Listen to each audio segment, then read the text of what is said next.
Who knows what evil lurks within the heart of man? The shadow knows.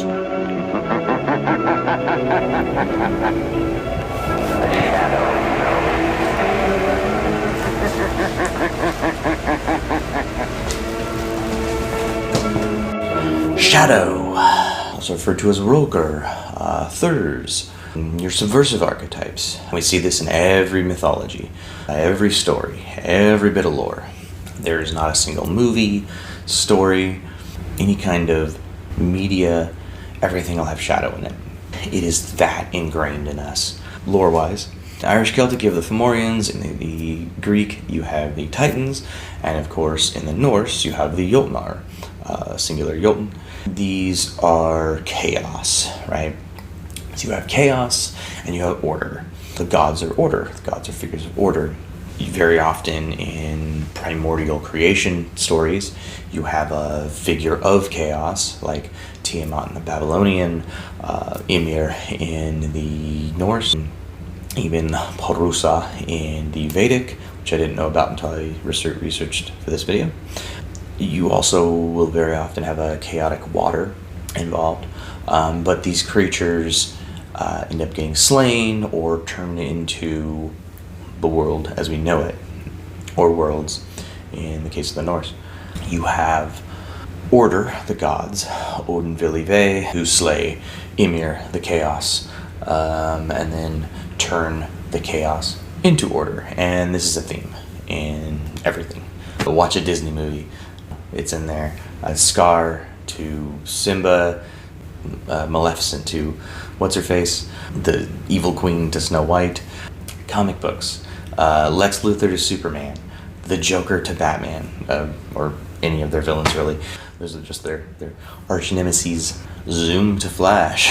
We can't help but write about shadow because it permeates our existence. So I don't really have a psychological background. I have worked around the field and I have taken a psychology class. In security, I've done mental health security in the facility, as well as patient transport and then hospital security. Been around the industry, around a lot of psychotherapy and whatnot, but I have not actually been formally trained, so that's my disclaimer here. But shadow is what we repress. Shadow is the disowned self. You're creating a dissonance between the you that you perceive, your ego, and your shadow, the you that you have disowned. And in a polyaletheic worldview as opposed to a monoaletheic, and I'll post an article in the description below on this if you want to read into it further, but in a polyaletheic worldview, we have the freedom to interpret it, right? It's a bit more flowy. Some of us will follow these subversive paths, these subversive gods. Some of us blend it, like I do, and then some people will straight up reject it, and that tends to be more monoaletheic, which is more of an Abrahamic kind of worldview where you see things in kind of a black and white one way. And that monoaletheic worldview tends to be unhealthy, for lack of a better word. Those are your people that's, the stereotypical pastor who ends up stripping somebody in his congregation or using the tithe to buy a jet, that guy. Or, anybody else really that kind of abuses that power. And they tend to have a very black and white worldview, whereas those of us with a polyaletheic worldview tend to have a bit healthier of an understanding of shadow. We have to work with our shadow. If you don't work with your shadow, bad things. And that's because when we repress our shadow and don't engage with it, it's like feeding a beast. I believe Carl Jung even called it the beast within. And that beast within will eventually escape in rage. Think Dr. Jekyll and Mr. Hyde.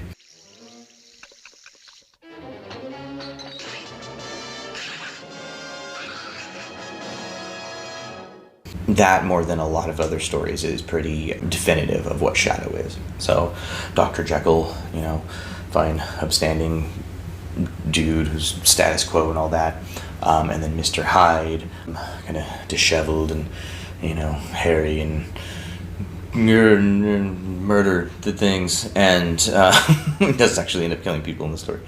You see that dichotomy, and that's because he was separating himself from his shadow. It's very important to figure out what is in your shadow, to self-examine, and to become better. Now, this isn't necessarily making you a better person in the sense that you're going to start, being super altruistic, giving to charities, and whatever.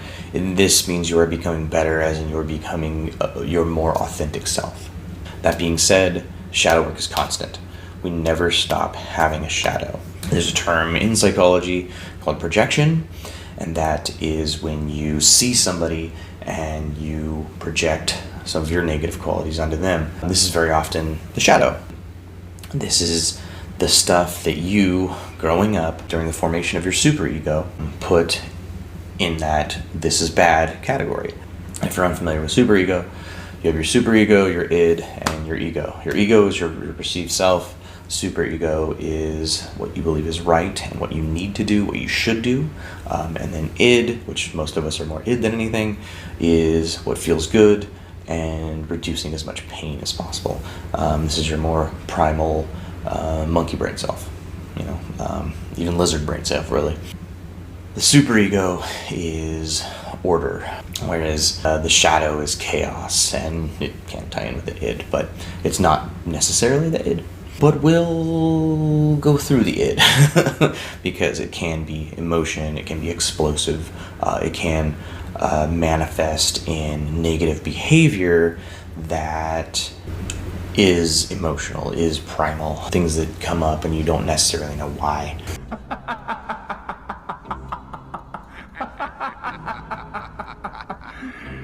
The shadow knows. And of course, if you're having major issues, talk to a professional. But in this day and age where you can't really afford health insurance, introspection is always good, but introspect. So in the Polyaletheic worldview versus the Monoaletheia, the Trickster. I talked about this in my Loki video, and it's very important to recognize that Loki is not evil. He is the intermediary. He is the bridge between us and shadow.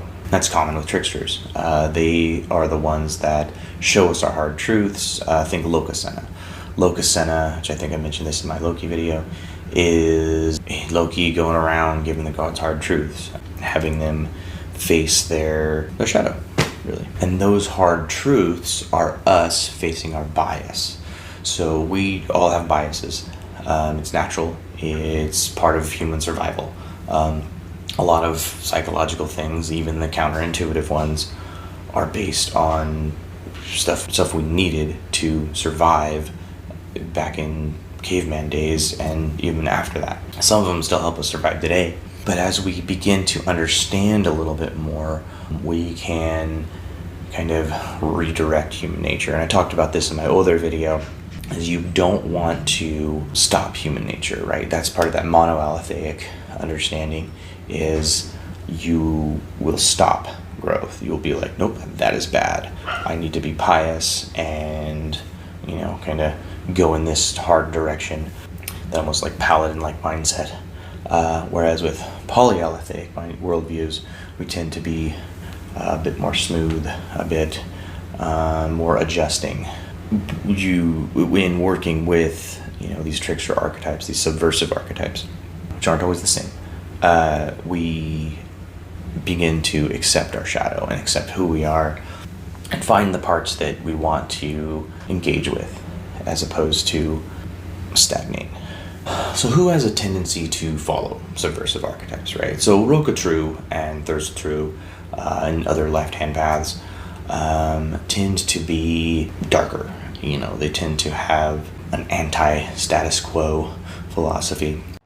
Destroying the status quo, because the status is not quo. Sect of the Horned God is a pretty decent one. I actually really like watching his videos. He talks about archetypes and all that. I'll put a link to his channel below. His much bigger channel than mine. He calls his path Sinisterism, and he's got a whole lot of stuff going on with that. I highly recommend it. those of us that are attracted to subversive archetypes have grown up in what society would consider a shadow. You know, maybe your home life wasn't great, maybe you had to deal with trauma, whatever. I had addict parents, moved around a lot, and was a nerd who, you know, got picked on until I discovered what weightlifting did. You know, and even after that I had difficulty fitting in. And that's kind of what the subversive archetypes are, is they are archetypes that do not fit in with the status quo necessarily, but they exist in everybody. And most people have had something in their past that wasn't entirely ideal. Those of us that tend toward the subversive archetypes tend to have had a little bit more. So, and for me, and it's kind of my personal summation here, it's Fenrir. You know, I consider myself an Odin's man. I'm very much, you know, somebody that follows the Cynics, Odin and his many facets. And even Odin has darker aspects to him, especially if you look at some of the other archetypes or some of the other gods that have his archetypal semantic center, like Velez, for example, who is considered a dark god. And I went over that in my Odin video. He does have some trickster aspects that go against the status quo, despite being considered part of the gods of order in the Norse and Germanic. But that being said, Fenrir is, you know, kind of my personal embodiment of my rage, my righteous indignation. You know, when I get pissed off at somebody in traffic and I get that little thought in the back of my head that's just like, follow him home, pull him out of his car, which I don't do, obviously, because negative consequences, plus I don't know if that guy's having a bad day. And that's the upper, you know, sapient brain that is being like, well, you know, maybe he's having a bad day too. Maybe that's why he cut you off or whatever. But that being said, my darker side, you know, those primal that kind of related to the id self, that beast within, that shadow, does tend to be explosive kind of on the inside, and I try to deal with that in positive ways, like going to the gym, which I haven't been able to do too much past like 4 or so years because I've just been working my ass off, focusing on other things, but it's something I need to do on the regular in order to kind of burn off that energy. And I did talk a little bit about that in my Berserker video as well as the Othr videos. You know, it's all redirecting human nature. It's all figuring out what's in your shadow and figuring out what you want to incorporate, and really just a lot of self-examination. And it never stops. You know, shadow work never stops. You will always have a shadow, you will always have bias, but that doesn't mean that we can't work with it. One good example of that, and I'm going to go over this more in my moon video when I do Mani, the Norse god of the moon. Well, one of the deities that shares his semantic center, Khonsu, another moon god, and the moon is kind of giving away the moon video a little bit, but obviously that video is going to elaborate more. The moon is an archetype of the mind, your think meat. Khonsu is a bit of an exorcist, but not in the same way that we would think of throwing holy water on Linda Blair. It's more working with the demons to get them to go. And if I remember correctly, he like wines and dines them kind of. And that is a more polyaletheic way of looking at those subversive archetypes, because demons are subversive archetypes. Whether or not they exist in the spiritual and or physical world in any way, shape, or form is debatable.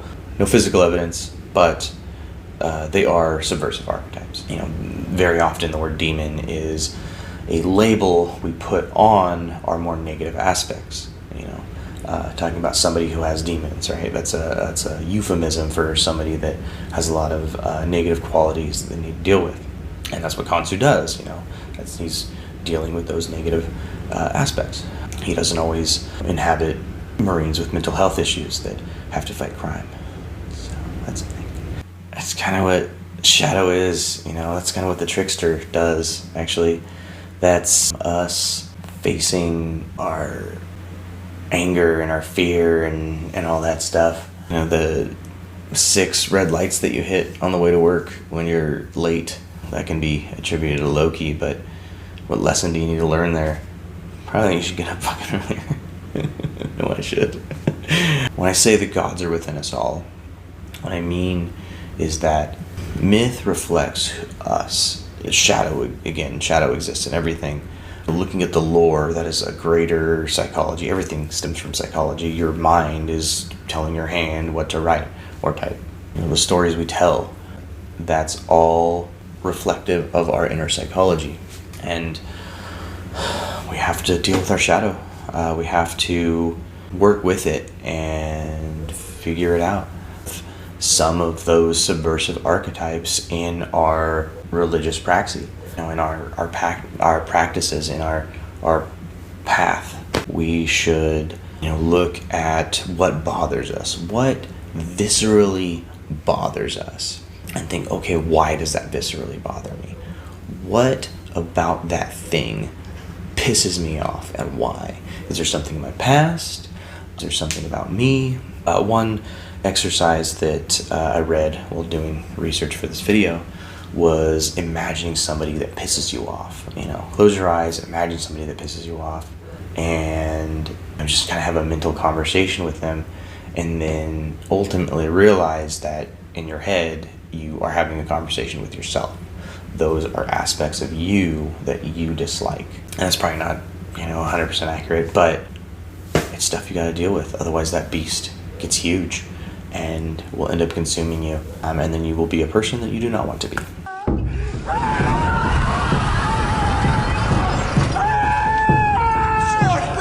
It's a freaking monster! That's pretty much it. I had a bunch of trouble filming this video. I think I tried 6 or 7 times. I'm adjusting the settings on this thing. It's the middle of the day right now. I actually have a thing hiding sunlight on the side. Put up a sheet so that I get more of a shadow thing going on. I felt it fit the theme. I've been working a lot, so I haven't been posting a whole lot of videos. I will try to as work gets a little bit better. I am currently a supervisor for an events company out of Austin, and I am trying to essentially build an entire security company because they are mostly focused on events, and I got this whole thing. So that might pan out pretty well, but right now it's freaking stressful. So so I'm dealing with that. But hopefully I'll get out more videos. So just remember, the gods are in us all. Skull.